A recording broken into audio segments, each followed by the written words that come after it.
اسی میں ایک اور مسئلہ آ گیا عدت کا.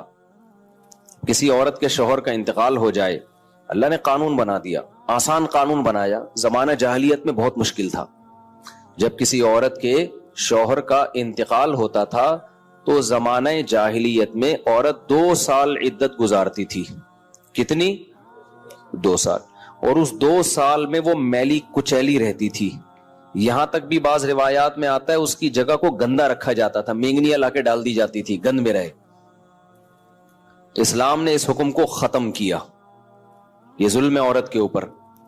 اللہ نے حکم دیا 4 مہینے 10 دن بس, اور اس میں میلی کچیلی نہیں رہے گی, نہائے دھوئے, بس زینت اختیار نہیں کرے گی, زیور نہ پہنے, خوشبو کا استعمال نہ کرے, زینت اختیار نہ کرے, باقی نارمل رہے, گھر سے باہر نہ نکلے. وہ ایک صحابیہ نے نبی صلی اللہ علیہ وسلم سے اجازت چاہی کہ بھئی 4 مہینے 10 دن میں یوں کر لوں, میں فلانی جگہ چلے جاؤں. آپ نے فرمایا اللہ تعالیٰ نے تمہیں یہ آسانی دی ہے کہ وہ زمانہ جاہلیت کا حکم اللہ نے منسوخ کر دیا, اب اتنی آسانی دے دی, تو اب اس حکم کو فالو کرنا پڑے گا. اب آج کل خواتین کیا کرتی ہیں, شوہر کی ڈیتھ ہوئی, جو دیندار نہیں ہے ان کی تو بات ہی نہیں کر رہا نا, ان کی نظر میں تو عدت ودت کی کوئی 2 ٹکے کی حیثیت ہی نہیں ہے, وہ تو اس کو دقیانوسی حکام سمجھتی ہیں. لیکن جو دیندار ہیں وہ بھی بھائی, وہ ڈیتھ ہوئی, شوہر کا چہرہ دیکھنے کے لیے جا رہی ہیں ہسپتال, پھر وہ فلانے کے کام سے جانا ہے تو آج فلانے کے کام سے جانا ہے, تو آج یوں کرنا ہے, آج یہ کرنا ہے, یہ فلانے پورشن میں چلی جاتی ہوں, ماموں کے گھر جا کے عدت گزار لیتی ہوں. بھائی اللہ تعالیٰ نے جو عدت کے حکام دیے ہیں, شوہر کی ڈیتھ ہوتے ہی عورت کی عدت بولو شروع. اور عدت میں 2 کام لازمی ہیں, گھر سے نہیں نکلنا ہے, زینت اختیار نہیں کرنی. اب اس میں لوگ ہمیں تنگ کرتے ہیں, یار وہ چہرہ دیکھنے جانا چاہتی ہے ہاسپٹل میں, بھائی شوہر کو گھر لے آؤ. اگر بیوی نے اپنے شوہر کو دیکھنا ہے, میت کو گھر لے آؤ. عورت نہیں روڈ پہ آ سکتی, جنازے کی چارپائی کے پیچھے پیچھے جا رہی ہوتی ہے گھر سے باہر نکل کے. پھر اللہ کو غضب آئے گا, جب میں نے ایک آرڈر دے دیا ہے اس کو ہلکا کیوں لے رہے ہو.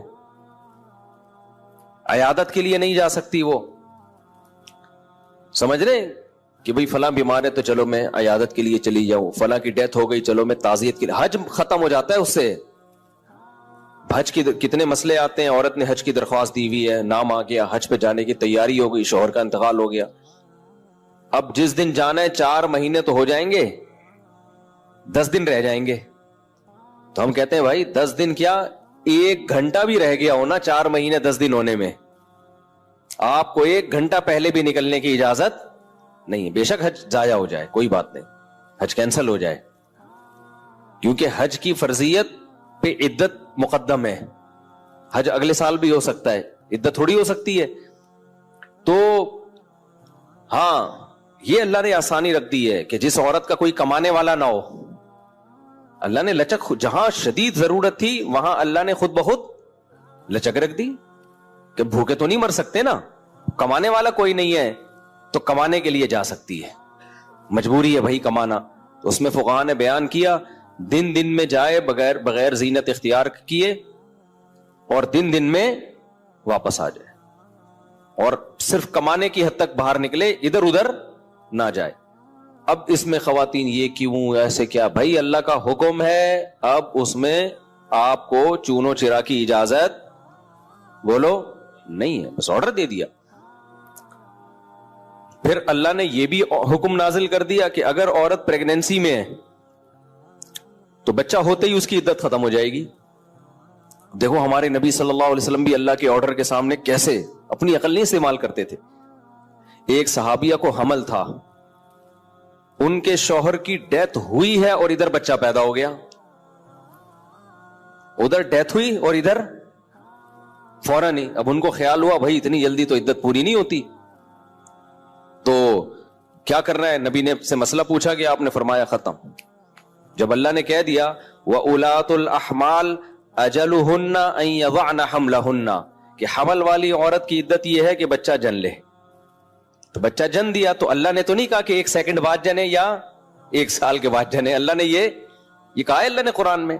تو ہمارے نبی بھی اللہ کے حکم کو کیسے فالو کرتے تھے نا. اگر یہی بچہ پہلے پیدا ہو جاتا, پیدا ہوتے ہی شوہر کی موت ہو جاتی, فقہا بہت باریک مسائل بیان کرتے ہیں اور آج کل کے اسکالر نا ان کا مذاق اڑاتے ہیں کہ دیکھو یہ اتنی باتوں میں لوگوں کو الجھایا ہوا ہے. فقہا نے بیان کیا ہے کہ ادھر بچہ پیدا ہوا, کیونکہ ایسا ممکن ہے, قانون جب لکھا جاتا ہے تو امکان کو بھی لکھا جاتا ہے کہ ابھی آدھا بچہ پیدا ہوا ہے اور شوہر کی ڈیتھ ہو گئی تو کیا ہوگا. ایک ہے بچہ پیدا ہوتے ہی شوہر کی ڈیتھ ہو جائے, تو بچہ چونکہ پہلے پیدا ہوا ہے, شوہر کی ڈیتھ بعد میں ہوئی ہے, تو اب عدت کیا ہوگی, اب 4 مہینے 10 دن چلے گی. ادھر شوہر کی ڈیتھ ہوئی اور فوراً بچہ پیدا ہو گیا تو عدت ختم. اب ایسے بھی کیس قیامت تک کے لیے دین آیا ہے نا, ایسا بھی ممکن ہے کہ شوہر کی ڈیتھ ہوئی اور بچہ آدھا پیدا ہوا ہے اور ادھر ڈیتھ ہوئی اس کی, یعنی ولادت ہو رہی تھی اور شوہر کا انتقال ہو گیا. امکان تو ہے نا, لا جب لکھا جاتا ہے نا تو اس میں امکانات بھی لکھے جاتے ہیں. تو فقہا نے اس میں بھی بحث کی ہے کہ اس صورت میں کیا ہوگا, یا عورت کنفیوز ہے, پتہ ہی نہیں چل رہا کہ جب اطلاع ملی ہے تو بچہ پیدا ہو چکا تھا یا نہیں ہوا تھا. اس کے بھی فقہا نے احکام لکھے ہیں. تو بہت باریکیوں میں جا کے, تاکہ آئندہ آنے والے لوگوں کو کنفیوژن نہ ہو. آپ کتاب میں جا کے دیکھو, ہر مسئلہ فقہا نے ڈسکشن کی ہے اور اس کو بیان کیا ہے. تو ذرا سے فرق سے عدت کا حکم چینج.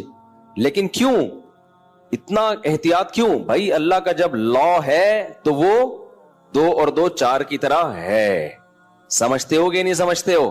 اب اللہ نے کہہ دیا کہ بھائی جو حمل والی عورت ہے اس کا بچہ پیدا ہوتے عدت ختم, اگلے سیکنڈ میں بچہ پیدا ہوا عدت ختم. حضرت عائشہ کا قول ہے یا کسی صحابی کا کہ شوہر کو ابھی غسل بھی دیا جا رہا ہو نا, ابھی دفنایا بھی نہیں جا رہا ہے اور بچہ پیدا ہو جائے تو بس ختم عدت, چاہے دفنایا بھی نہ ہو, فوراً نکاح کر سکتی ہے وہ, ٹھیک ہے نا, فوراً نکاح کر سکتی ہے. تو اللہ نے اجازت دے دی اس کو. اب اس میں حکمت کیا ہے ہمیں نہیں پتا بھائی, اللہ کا حکم ہے, نص وارد ہو گئی تو نبی نے بھی اس پر عمل کیا, صحابہ نے بھی, ائمہ مجتہدین نے بھی. لیکن یہ نہیں ہے کہ جی 40 دن کی عدت, بعض 40 دن کی عدت منا رہی ہیں, بعض جو ہے وہ سفر کر رہی ہیں عدت کے دوران. تو ہاں گھر اکیلا ہے, وحشت ہے اس میں, بہت زیادہ خوف ہے, کوئی خطرہ ہے چوری چکاری کا, تو مجبوری میں پھر وہ گھر چینج کر سکتی ہے. جیسے کوئی ایسی جگہ پہ رہ رہی ہو جہاں چور ڈاکوؤں کوئی ساتھ رہنے والا نہ ہو, وہ ایک الگ مسئلہ ہے. ہمارے حضرت بہت استقامت والے تھے, لیکن پھر بھی فرماتے تھے کہ یہ اللہ کا فضل ہے کہ اللہ نے ہم پہ 5 نمازیں فرض کر دی, آپشنل نہیں رکھا. آپشنل ہوتی نا, اختیاری ہوتی تو